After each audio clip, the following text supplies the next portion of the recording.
वानानगर येथे मध्यरात्री शॉर्ट सर्किटमुळे लागलेल्या भीषण आगीत माऊली सुपर शॉपी आणि महालक्ष्मी कृषी सेवा केंद्राचे गोडाऊन पूर्णपणे जळून खाक झाले. या आगीत सुमारे 2 कोटी रुपयांहून अधिक मालमत्तेचे नुकसान झाल्याचा प्राथमिक अंदाज व्यक्त करण्यात आला आहे. मिळालेल्या माहितीनुसार मध्यरात्री अचानक लागलेल्या या आगीने काही क्षणात रौद्ररूप धारण केले. माऊली सुपर शॉपीतील संपूर्ण किराणा माल, विविध साहित्य तसेच महालक्ष्मी कृषी सेवा केंद्राच्या गोडाऊन मधील कृषी पंप आणि अन्य साहित्य आगीत भस्मसात झाले. आगीची तीव्रता इतकी होती की दुकानावरील पत्राचे छत जळून गेले. आगीच्या झळा शेजारी बँक ऑफ इंडियाच्या एटीएम पर्यंत पोहोचल्याने त्याचेही नुकसान झाले. घटनेची माहिती मिळताच वारणा साखर कारखान्याचे अग्निशामक दल आणि वडगाव नगर परिषदेचे अग्निशामक दल तातडीने घटनास्थळी दाखल झाले. अग्निशामक दलाच्या अथक प्रयत्नानंतर आग आटोक्यात आणण्यात यश आले. मात्र तोपर्यंत माऊली सुपर शॉपी आणि गोडाऊन मधील सर्व साहित्य जळून खाक झाले होते. दरम्यान दुकान मालक कृष्णात पाटील, विजय चव्हाण तसेच गाळा मालक तेजसिंह सरनाईक यांनी या आगीसाठी महावितरणचा उच्च दाब वीज पुरवठ्यातील बिघाड जबाबदार असल्याचा आरोप केला आहे. या घटनेची सखोल चौकशी करून झालेल्या नुकसानीची भरपाई देण्याची मागणी त्यांनी प्रशासनाकडे केली आहे.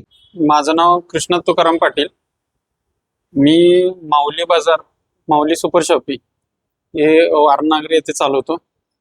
काल रात्री साधारण 1:30च्या सुमारास बाजारमध्ये MSCBच्या ओव्हरलोडिंगमुळे आग लागली आणि त्यात माझं साधारणतः 75 लाखाच्या आसपास नुकसान झालेलं आहे. MSCBनं माझं तेवढं नुकसान भरून द्यावं, कारण त्याच्यावरच माझा पूर्ण चरितार्थ चालू आहे.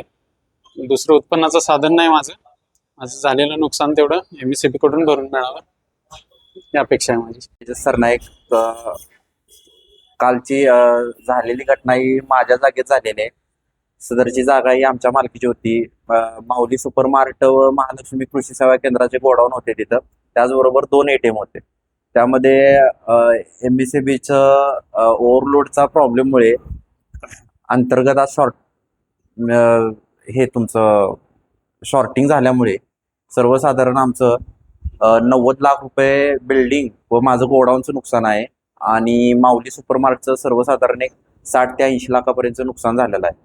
यामध्ये जबाबदार कोण याचा विचार आम्ही सर्वजण आता करत आहे, कारण MSCB काय मनावर घ्यायला तयार नाही आहे आता सध्या तरी आम्ही पाठपुरावा करत आहे. परत याबाबत आम्ही आता कोडोली पोलीस स्टेशनलाही आम्ही अर्ज व FIR नोंद केलेले आहे आणि उद्या आम्ही सोमवारी MSCB मध्ये सुद्धा आम्ही तक्रार नोंद करत आहे व अर्ज करत आहे. या घटनेची नोंद कोडोली पोलीस ठाण्यात करण्यात आली आहे.